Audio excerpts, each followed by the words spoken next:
L'ADER Méditerranée est une association créée depuis plus de 50 ans. Toutes les ADER ont été créées depuis plus de 50 ans.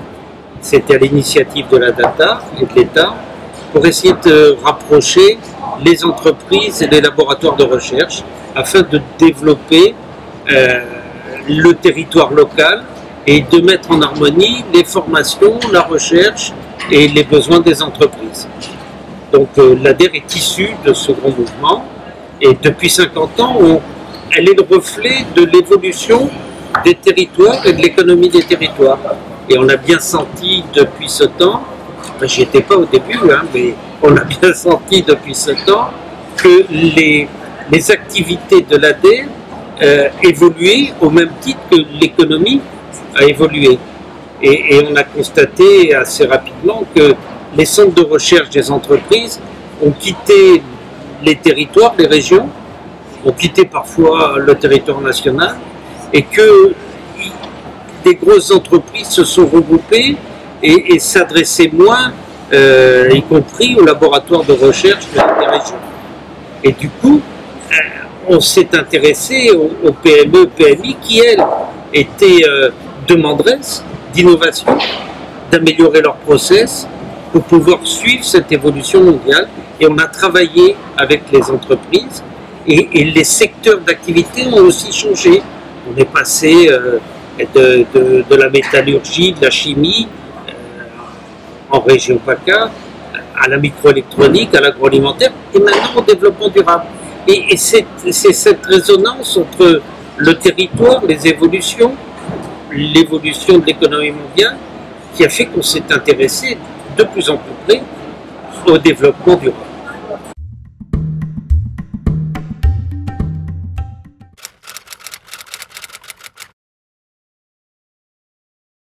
Le projet Fleur de Vie nous a intéressés parce qu'il était dans la continuité de nos recherches dans le domaine des produits de substitution à la chimie de synthèse. C'est vrai qu'aujourd'hui, les normes européennes évoluant, la demande au niveau international et mondial évoluant vers des produits plus naturels, la chimie recherche des nouveaux produits, soit dans le domaine de la nutrition, soit dans le domaine du traitement de l'eau, et que Fleur de Vie est venue nous voir avec une demande concernant de l'approfondissement scientifique autour du moringa. Nous, dans le cadre de nos relations avec les laboratoires universitaires, on a développé avec Medica, qui est un laboratoire qui a une réputation internationale, on a développé tout un process autour du moringa. Et on s'est rendu compte très rapidement que les capacités nutritives du moringa étaient supérieures à ceux de la spiruline, en ayant une facilité. La spiruline est difficile à cultiver dans la mesure où elle nécessite d'ailleurs beaucoup d'eau. Et lorsqu'on s'intéresse à la nutrition dans les pays du Sahel, c'est vrai que le moringa qui pousse très facilement et qui a plusieurs récoltes par an, nous apparaissait comme une solution intéressante. Donc ouais, il a fallu l'approfondir, l'étayer scientifiquement, et puis on s'est rendu compte qu'effectivement le moringa présentait d'autres choses, c'est-à-dire les tourteaux permettaient de purifier l'eau.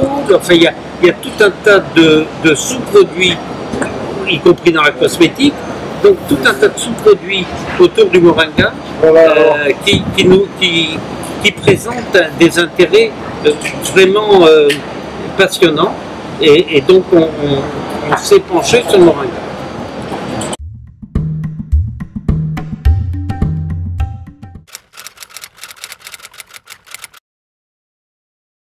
Notre lien avec Ouaja, c'est d'abord l'amitié avec Thierry Reverchon, et puis c'est la complémentarité, parce que lorsqu'on produit ou lorsque l'on a des sous-produits agroalimentaires, il faut pouvoir les transformer pour les utiliser localement. Pour les transformer, il faut de l'énergie, et Eureka, le projet Basel, comportait l'installation de conteneurs qu'on peut multiplier et qui facilite la transformation, la conservation du moringa et des sous-produits du moringa. Donc on s'est dit que ça permettait d'avoir un projet global, rapide, parce que le container on l'installe rapidement, mais le moringa il pousse rapidement aussi. Donc dans la foulée, on peut apporter immédiatement un complément et des ressources éventuelles à travers le moringa et à travers ce qu'on peut en produire. Que ce soit dans le domaine de la cosmétique, dans le domaine de la nutrition, dans le domaine de l'eau, du traitement de l'eau, et que le bénéfice était immédiat. On est l'ADER depuis longtemps, et parce qu'on travaille avec les PME et les PMI, on est dans l'immédiat. On est dans la relation entre la création, le process de création, et puis le résultat sur le marché. On n'est pas dans de la recherche fondamentale. Et là, c'est tout à fait un produit de ce type qui peut être mis à disposition rapidement et qui peut répondre à des questions que l'on se pose tous et qui se posent à tout le monde, en particulier autour de la COP21, sur l'avenir de notre planète et sur la capacité à nourrir toute une population et à maintenir sur place et à développer une économie locale. Donc ça rentre dans notre ambition.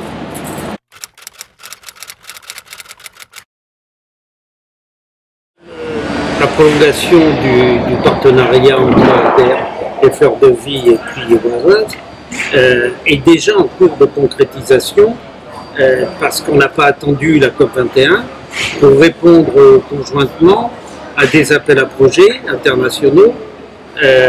Et donc on est présent sur des appels à projets sur le Sénégal, sur le Burkina Faso, où justement Oisaz a des projets d'implantation de ces modules.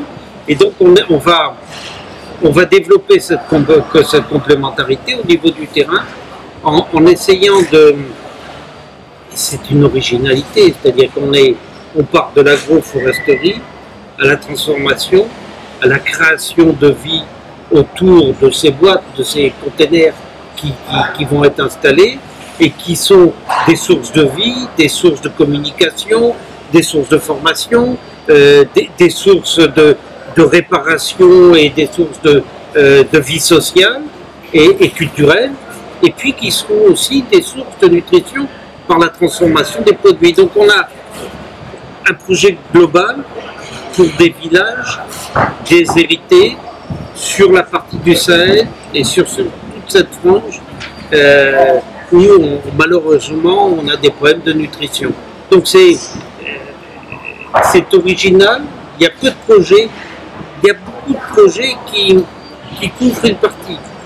Un projet qui couvre l'ensemble, il en existe peu. Donc on espère pouvoir être titulaire de ce type de réponse rapidement et de pouvoir répondre et d'installer nos modules et de planter, parce que, comme j'ai dit, l'intérêt du moringa, c'est qu'en 4 ans, en un an, vous avez 4 récoltes potentielles et que vous n'avez pas beaucoup de consommation d'eau.